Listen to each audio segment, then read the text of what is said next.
Hey, what's going on, rock stars? So today we are going to talk about the history of federalism.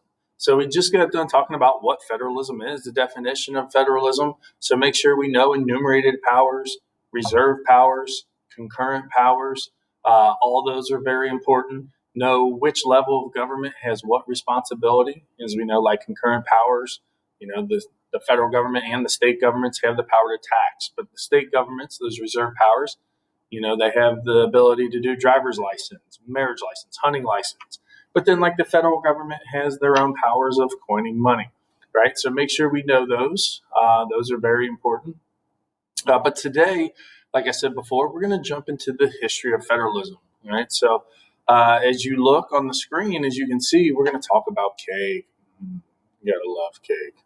So and yes, these will play a part, and these are well known facts when it comes to AP government. If you talk about, oh, we know what marble cake federalism is or layer cake federalism, that is a common term used throughout AP government. So you would not be alone in that situation.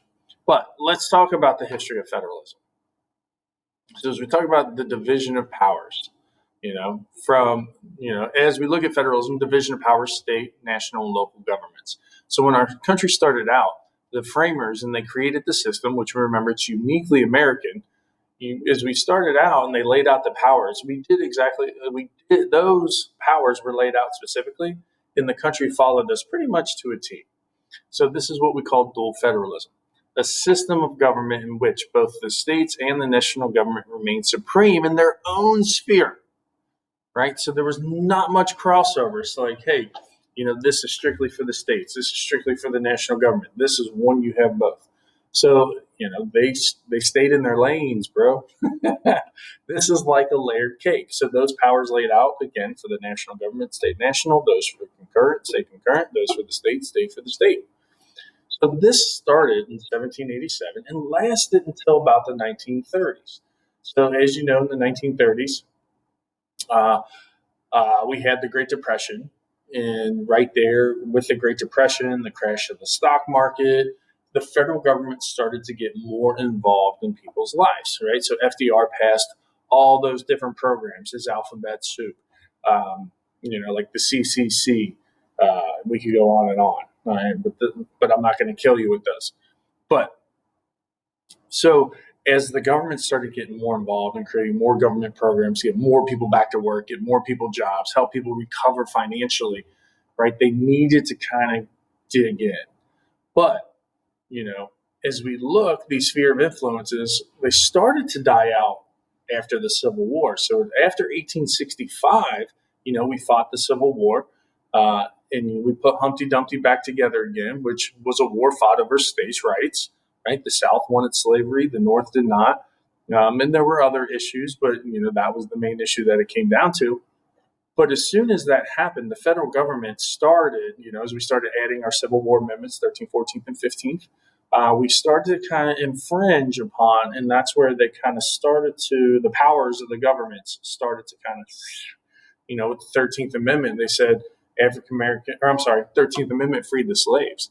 So right there, that took more power towards the federal government, took some power away from the states. And then the 14th Amendment gave everyone citizenship, which, again, we can drill the 14th Amendment. It made the states incorporate the National Bill of Rights in their constitutions, which I mentioned before. And then the 15th Amendment gave African American men the right to vote. So states cannot deny African American men the right to vote. So you can kind of see, voting is a state right, but now the federal government says you can't deny African American men. So we start to see the blending, or the more mixing of the of federalism, right? So the dual, again, this is like a layered cake: national, state, national, concurrent, state, concurrent, reserved. Love layered cake, so fat. All right. Also, there were Supreme Court decisions that came about that made big strides. Like if you look at 1896, Plessy versus Ferguson, this is where the Supreme Court said separate but equal facilities was okay. That is kind of like telling states what they can and cannot do there. So the national scope of problems as they start to occur, especially after the 1930s, you know, this is where we're going to start to see more of a blending of powers, adding the amendments, which we talked about. So as we moved forward since 1930, we have what we call cooperative federalism, right? So, this is where the levels of government start to cooperate a little more with one another. A system of government in which the powers and policy assignments are shared between the states and the national government, like a marble cake, right? So in a layer cake, we could peel off the different layers. So let's say there's like chocolate, strawberry, and vanilla. You can peel off the different layers, and eat it. But a marble cake, you take all of those layers and you just kind of mesh them together. Could you peel them out separately one by one? You could.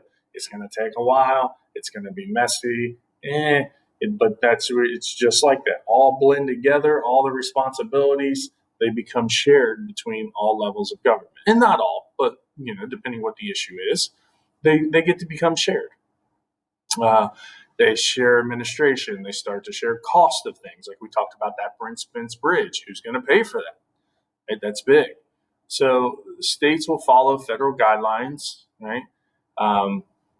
If you look, the NCLB, No Child Left Behind, that's what George Bush back in 2002 or 2003 came to Hamilton High School and he signed that bill into law. So basically saying like, hey, here's a bunch of regulations for schools. You need to make sure you are following these. So the federal government was telling the states, as we know, the states are, education is left up to the states. They are responsible for that. But when the federal government says, hey, we're going to create this No Child Left Behind. So states, if you want this money to aid in this, you need to make sure you reach these guidelines. And so therefore the states are going to want to do what the federal government wants because they're going to want their money. And then also, it's an accountability issue as things roll downhill. And then the ADA is the American with Disabilities Act, right? And we're going to talk about that a little more in the future. But that basically says the federal government says, hey, you must have handicap parking spots. You must have elevators for buildings that are more than 2 floors. You must have handicap ramps. You must have stalls in your bathroom big enough to fit a wheelchair. So all those things, the federal government lays out, but states need to make sure that those guidelines are met as well because it's all going to be tied to funding. So cooperative federalism is like a layered cake. All right, so what is federalism? Intergovernmental relations, how national, state, and local governments interact with each other. Again, education, big one, left up to the states. The states are responsible for it. That's why here in Ohio, you take the air tests or end of course exams. Other states don't have them. Other states do other things. There might be other requirements if you can't pass that exam. That might be left up to the state to meet those requirements, but the federal government says this is what these are the things you need to make sure that happen. So, and some states will add things to it, change, all the same. All right, so layer cake federalism, also known as dual federalism, as you can see, laid out. Different levels of government. So easy to take apart. Local, state, national, these are your responsibilities. So that was from 1787 all the way to about the 1930s, but started to die out after the Civil War. And then the marble cake federalism, so basically from the 1930s until today. So we can see that they're kind of really laid out. Then the next thing is this one started in the 80s, with Ronald Reagan. And this is something that's really big. Devolution, right? Revolution is a rapid change. Evolution is a slow change over time. So devolution is a change, but it's like, hey, the federal government gets so big and so bogged down with all these programs and everything, we got to turn them back over to the states, right? That's why this occurred. And it started to occur in the 80s. Like the government was just getting so weighed down with a lot of things. And they were like, hey, we need to return these programs back to the states. Let the states run them, right? So the states they're given fewer guidelines, but they must meet it. So therefore, you have the Welfare Reform Act of 1996. Bill Clinton put this into place. So basically what he said, and he was like, hey, look, we have this uniform policy on how we give welfare across the United States, but different states have different needs. If I live in New York as compared to Mississippi, There's different needs. The cost of living is different. So we got to change that. So what we're going to do is we're going to turn it over to the states, and then the states, we're with fewer guidelines, and then the states are going to decide how people will get their welfare. So, there's states like New Jersey. If you want to get welfare, you got to do community service. They're not going to give you money. You got to earn it. And then there's other states that will make you take a drug test in order to get the welfare. And there's all different type of welfare programs. There's WIC, which stands for Women, Infant, and Children. So, the people that are born that can't help to feed their babies. So, the WIC will help them get formula and things like that for their kids and make sure the babies have all the proper necessities that they need. So, again, welfare reform act, devolution. Government gets so bogged down. The federal government said, states, here's the money. You decide who gets it, how much each citizen's going to get. So, therefore, but the federal government says you must give it out. You must, very few guidelines. The Clean Air Act, kind of the same way, right? The federal government said this was uniform. No, we're going to turn it back over to the states. Same way with clean water. So think about our water. The Ohio River starts in Pittsburgh. Pittsburgh flushes toilet. Whoosh, water runs down to Cincinnati, right? We flush toilet. Whoosh, that water runs down to Louisville. They flush toilet. Whoosh, eventually goes all the way down to New Orleans, out to Mississippi, into the Gulf of Mexico. So we got to make sure that water is clean. I mean, that water starts in Pittsburgh, comes to us, and then after, then it goes to Louisville. So that water needs to be clean.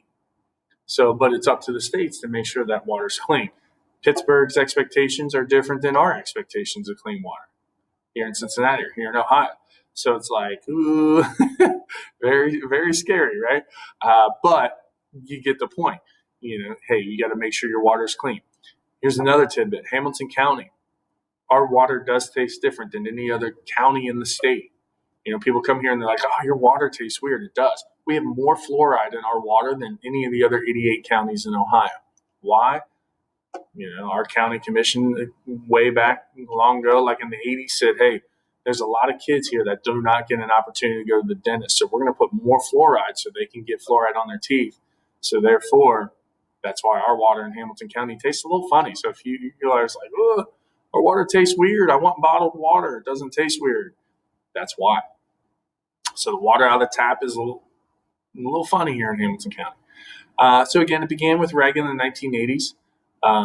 There were some exceptions, No Child Left Behind, the ACA. I can't remember what that is offhand. It'll come back to me as soon as I stop this video, but we'll get back to it.